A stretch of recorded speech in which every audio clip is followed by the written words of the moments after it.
Assunto sobre homossexualidade e espiritismo. Antes de começar, a gente tem que esclarecer que o espiritismo não é contra a homossexualidade. O espiritismo entende que a homossexualidade é um estágio de evolução do espírito. O centro espírita nunca impõe ensinamentos. A proposta espírita é esclarecimento. Todo homossexual é digno de nosso maior respeito. A homossexualidade não é uma doença. Deus ama a todos nós da mesma maneira. Jesus nos ensinou que devemos amar a Deus acima de todas as coisas, devemos amar-nos a nós mesmos, devemos amar ao próximo, amar-nos uns aos outros, perdoar 70 vezes 7 nossos irmãos e amar os inimigos. E também não julgar, para não sermos julgados. Né? É semeando que a gente colhe. Não é? Então, a semeadura é livre, mas a colheita é obrigatória. Então, o que nós estamos semeando? Bom, sendo assim, a gente continua, não é, na nossa leitura do livro Sexo e Consciência, de Divaldo Franco, na parte em que ele fala sobre afinidades perturbadoras. E aí, ele diz o seguinte: conforme já foi amplamente elucidado, os transtornos da sexualidade não são causados pela estrutura anatomofisiológica do sistema reprodutor, mas residem nas forças mentais que tipificam as criaturas humanas. A mente, que retornou a vida na Terra, não é? Que retornou viciada na Terra, a Terra, trazendo seus conflitos do mundo invisível ou do mundo dos espíritos.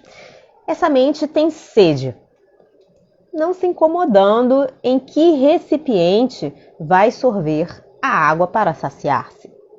Não poderemos contestar uma lei que tem vigência nos soberanos códigos da vida. Temos o dever de nos respeitar e de respeitar ao nosso próximo. Portanto, o que recomendamos é que o indivíduo evite manter uma vida promíscua, entregando-se a aventuras sexuais variadas, sem nenhum respeito por si mesmo nem pelo outro. Esta recomendação é válida para qualquer circunstância. Um indivíduo promíscuo na heterossexualidade, por exemplo, é alguém que estará de alguma forma lesando a sua própria saúde física e psíquica, qual ocorrerá com a promiscuidade em qualquer modalidade de orientação sexual. Em muitas ocasiões, após as palestras ou no atendimento fraterno, Divaldo foi abordado por pessoas que se diziam homossexuais e que afirmavam ter chegado ao fundo do poço, utilizando drogas e praticando a promiscuidade, além de frequentarem lugares perigosos e de se envolverem com a prostituição. Essas pessoas pediram ao Divaldo sugestões para romper o ciclo da obsessão, no intuito de saírem deste mundo do comércio do sexo e da depressão. Para qualquer tipo de transtorno dessa natureza, a recomendação de Divaldo, a inicial, é sempre a mesma: assistência psiquiátrica, psicológica e principalmente assistência espírita. Nós, latino-americanos, temos rejeição a algumas expressões como psicólogo, psiquiatra, psicoterapia, tratamento e daí por diante, etc.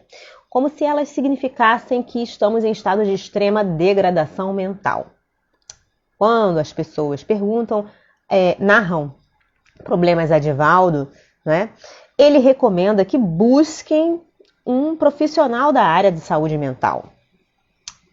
Alguns refutam a sugestão de Divaldo, esclarecendo-me: mas Divaldo, eu não sou maluco. E Divaldo conclui: mas vai ficar, se não se cuidar. Naturalmente que o comentário de Divaldo não é um prognóstico, é uma forma de advertir e orientar, até com certo tom de humor, para que a pessoa entenda que não é vergonhoso recorrer a um psiquiatra ou a um psicólogo quando surgirem os primeiros sinais de um transtorno do comportamento, pois isto pode acontecer com qualquer um de nós. Da mesma forma como nos consultamos com um médico para averiguar o nosso estado geral de saúde física, por que não poderemos fazer uma consulta periódica sobre o nosso estado de saúde mental e emocional? Afinal, sobre determinadas dificuldades existenciais, poderemos começar a descer a rampa do desequilíbrio sem nos darmos conta. A nossa família também vai se acostumando às nossas estranhezas e menospreza essas mudanças de comportamento, até o momento em que temos um surto depressivo ou psicótico e todos se surpreendem, descobrindo da forma mais dolorosa que nós vínhamos desenvolvendo um transtorno psiquiátrico e que prefeririam ignorar. Se fizermos avaliações periódicas em relação à saúde mental, o profissional que já está acostumado com os diversos quadros clínicos poderá detectar alguns sinais que nos ajudem a refazer o caminho para que preservemos a saúde, evitando a queda no poço dos transtornos mentais e emocionais mais profundos, conforme foi descrito na pergunta.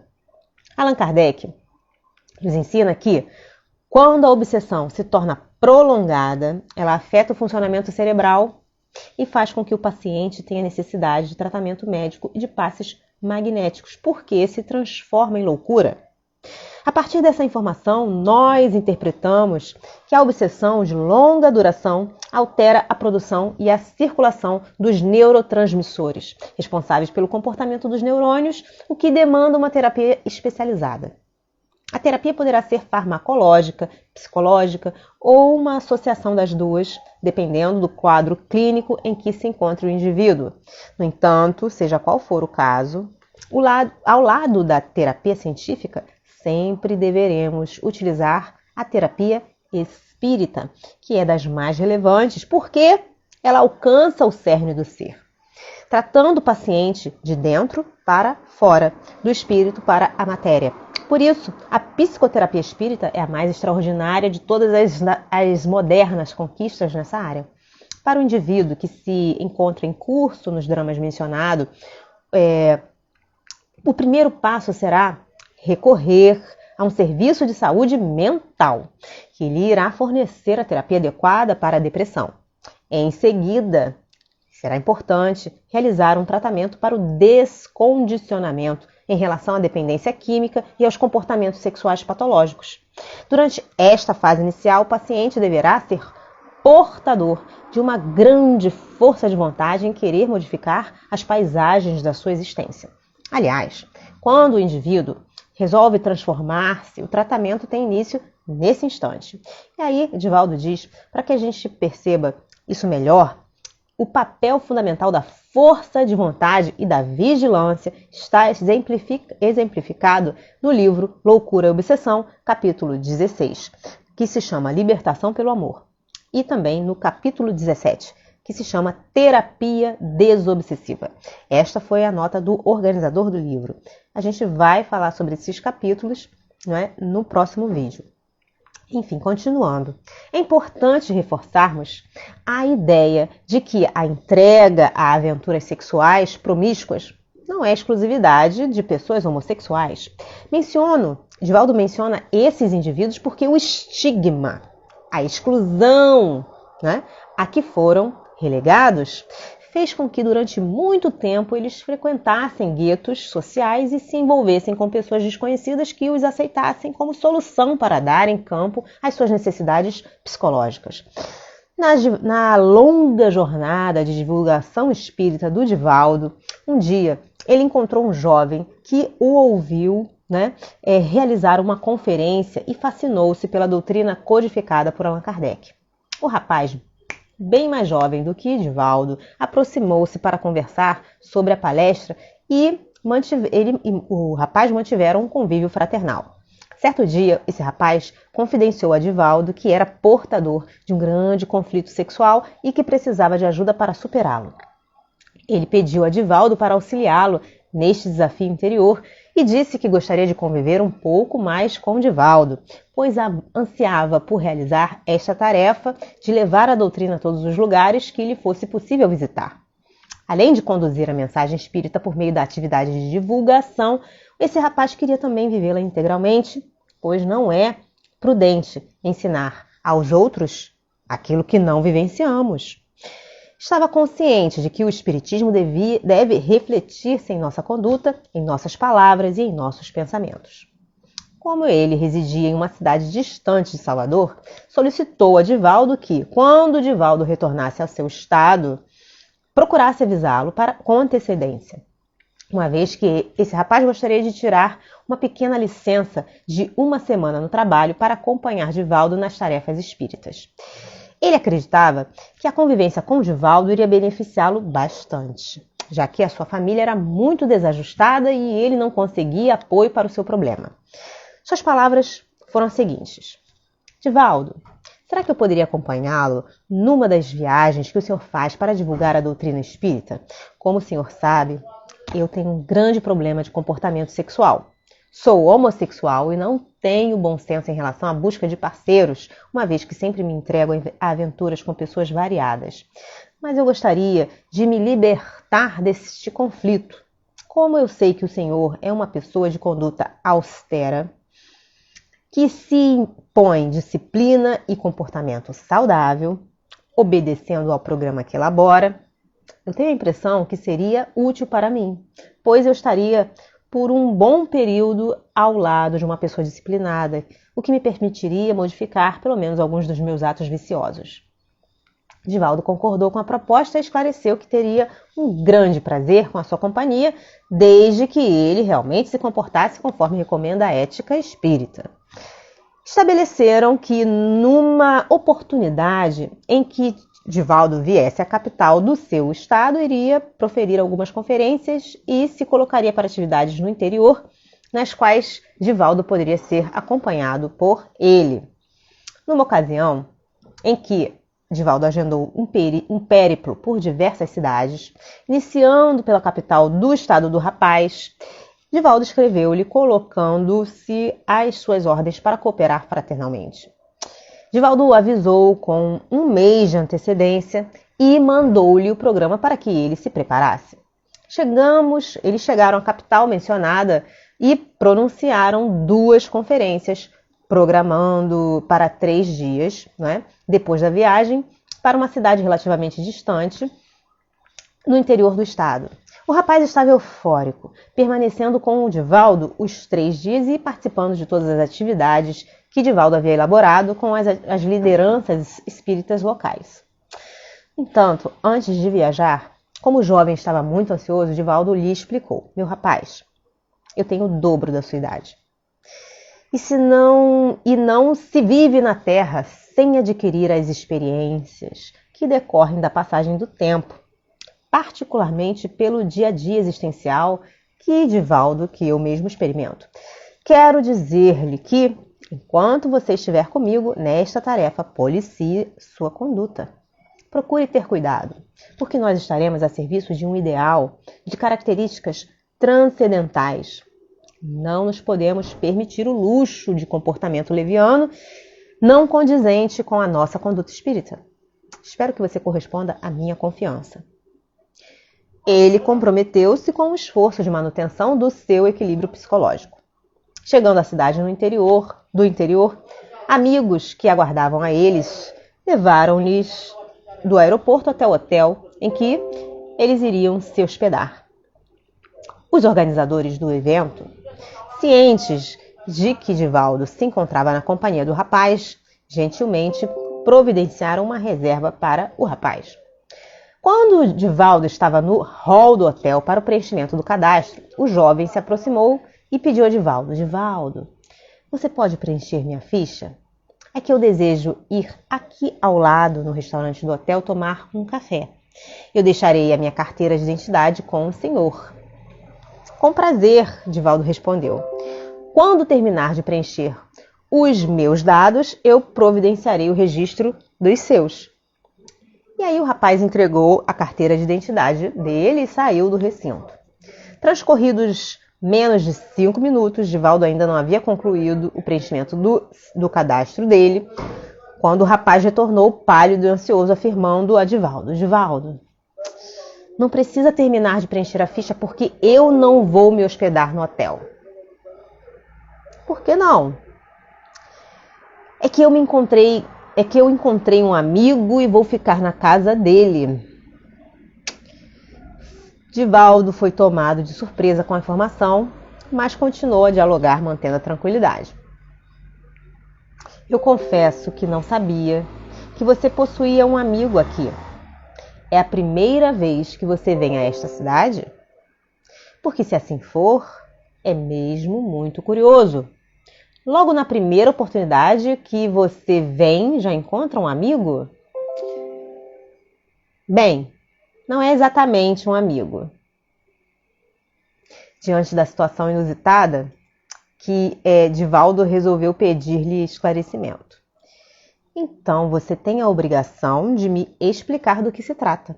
Já que você pediu-me permissão para estar ao meu lado e eu concedi, não me pode deixar como se eu fosse um objeto descartável que se atira fora para seguir adiante, sem nenhuma preocupação.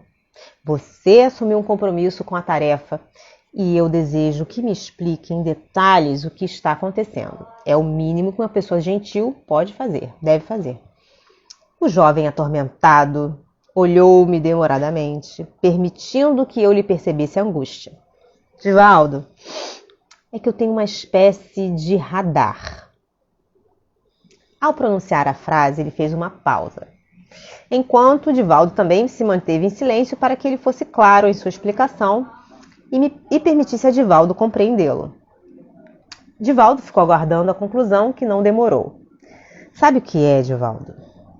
Na hora em que chego a um lugar qualquer, os meus olhos fazem uma verdadeira varredura no ambiente, como se eu dispusesse de um sensor especial para a detecção daquilo que me interessa. Desta forma, eu reconheço as pessoas que se permitem viver da mesma forma que eu. Você entende, não é? Divaldo respondeu: Não entendo, meu filho. Necessito que você me explique. É um tipo de identificação. É difícil de verbalizar. Quando cheguei aqui no hotel, olhei o ambiente e logo sintonizei com uma pessoa. No instante em que eu me preparava para o café, ele se aproximou e começamos a conversar. Então, Divaldo o esclareceu que a responsável por essa identificação é a lei das afinidades, que estabelece as identificações psíquicas, e acrescentou: tenha muito cuidado com o seu radar. Ele pode detectar algo sem saber corretamente qual é o tipo de objeto. Você pode ser um asteroide, um avião, uma pedra que se desloca no ar e entra em rota de colisão com você. Significa dizer que o seu radar tem a capacidade de detectar várias emissões de ondas diferentes e nem sempre serão ondas superiores.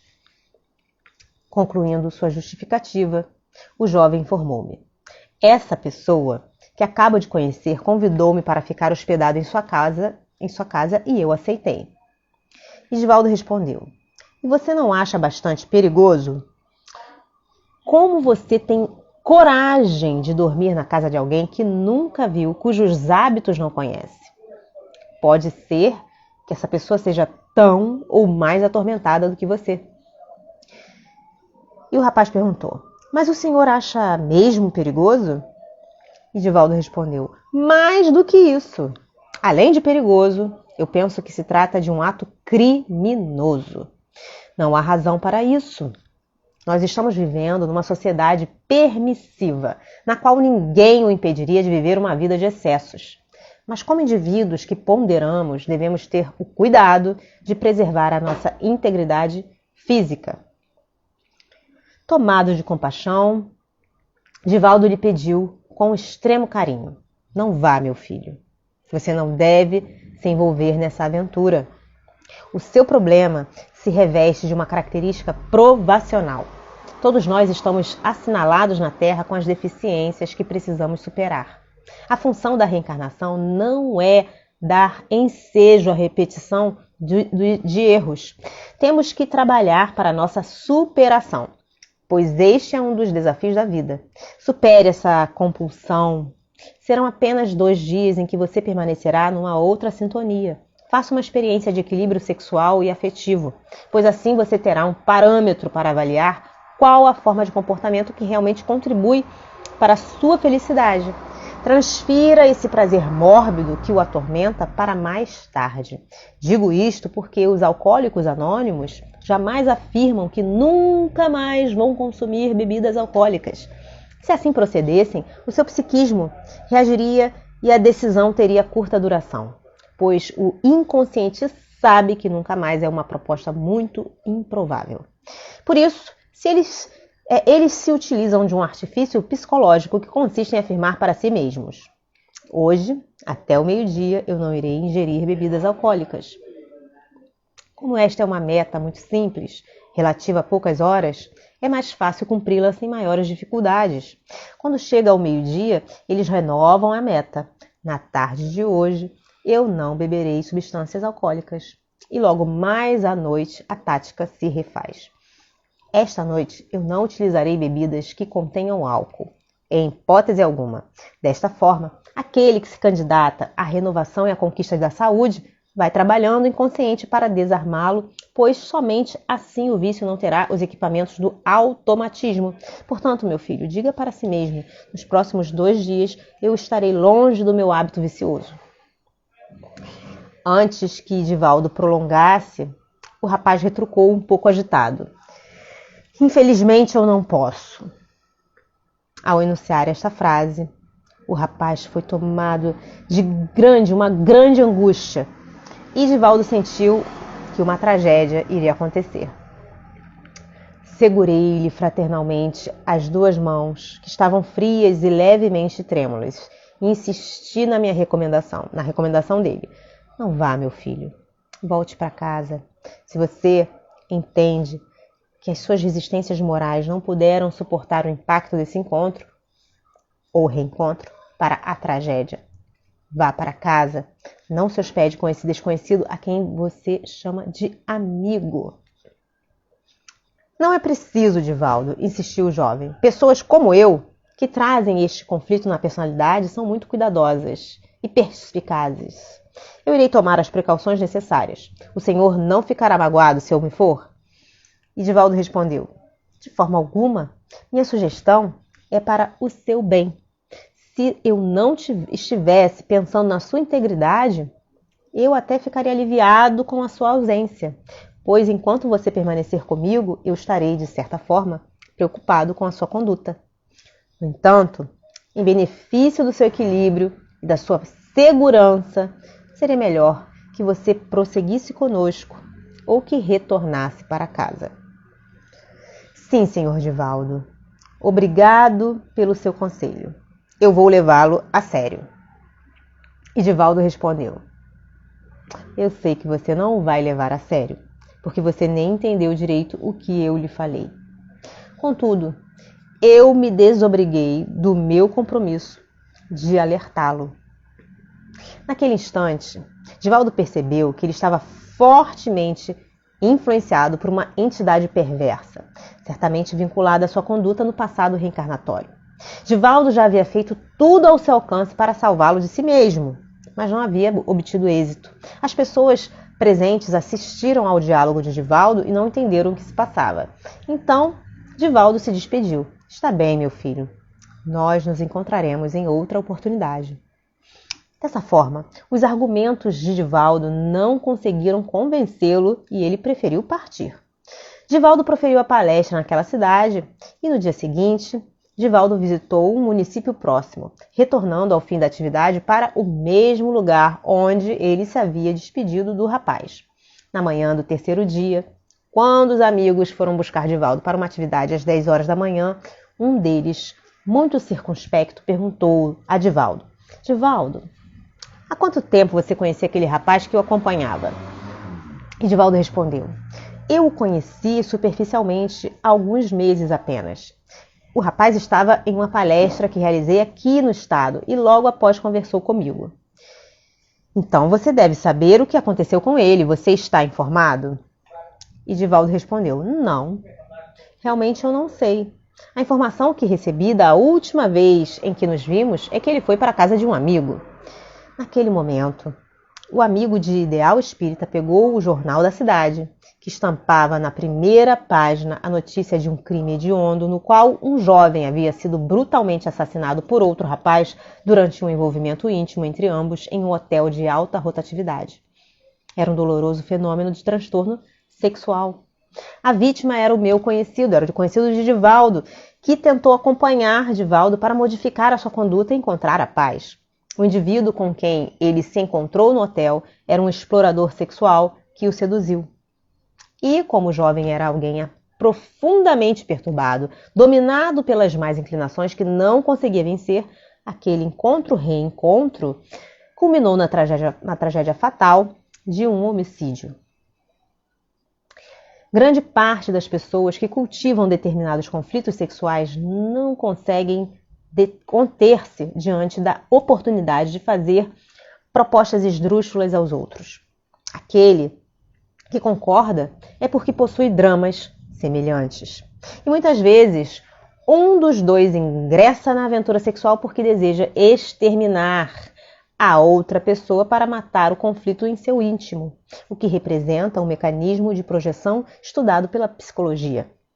O indivíduo percebe que aquilo que ele gostaria de fazer e não pratica, o outro tem a coragem de realizar. Como ele tem inibições e limites e não se atreve a transpor a barreira, decide matar no outro aquilo que odeia em si mesmo. Frequentemente, os crimes sexuais são o resultado desse mecanismo psicológico. O parceiro mata no outro a personagem conflitiva que esmaga o seu ser consciente.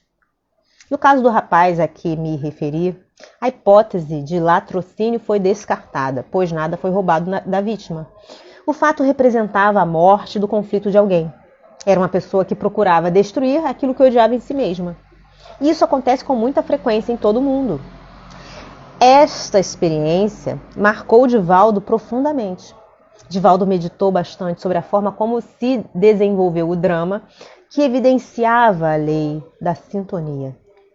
O rapaz chegou a um ambiente em que nunca esteve e identificou num bar alguém que emitia o mesmo tipo de onda mental, a mesma frequência vibratória enferma. Perdão. A nossa existência está repleta de desafios. E as nossas afinidades perturbadoras devem ser ultrapassadas mediante o exercício do amor e o esforço pela disciplina, pois a vida nos pede o grande contributo do respeito que ela nos merece. Cabe aqui uma recomendação para aqueles que estiverem tendo acesso a essas informações neste exato momento. Se você está imerso neste problema e admite que precisa de ajuda para solucioná-lo, porque ainda hoje os profissionais de saúde psicológica procure ainda hoje os profissionais de saúde psicológica que poderão auxiliá-lo. Não tenha receio de buscar auxílio daqueles que possuem plenas condições de ajudá-lo. Isto será muito importante para que não lhe aconteça algo mais doloroso. Evitar a promiscuidade e a prostituição, além de prevenir transtornos no presente, permite-nos interditar compromissos mais graves que levarão o espírito à necessidade de reparar seus desatinos de forma compulsória em expiações posteriores. E, além disso, procure conhecer as diretrizes oferecidas pelo Espiritismo para uma existência saudável, feliz, com sentido psicológico. Gente, ficamos por aqui por hoje na nossa leitura. Se você gostou desse vídeo, deixa o seu like, dá sua curtida no nosso vídeo. Isso é um feedback importante para saber se o nosso trabalho está sendo útil para vocês. Se você tem dúvidas a respeito desse assunto, comente, faça suas dúvidas, escreva suas dúvidas abaixo nos comentários, porque a sua dúvida pode ser a nossa e pode ser a dos nossos colegas. Se você ainda não se inscreveu no nosso canal, se inscreva. Nós temos o canal no YouTube, no Facebook e no Instagram. No YouTube, você pode acessar também a playlist sobre homossexualidade e espiritismo, que tem vários outros vídeos que a gente já fez dessa série. E você pode também apertar o sininho para receber as notificações. Compartilhe esse conteúdo se você acha útil, importante para que ele seja divulgado. Eu desejo a vocês um dia maravilhoso. Deus abençoe e até a próxima. Tchau, tchau.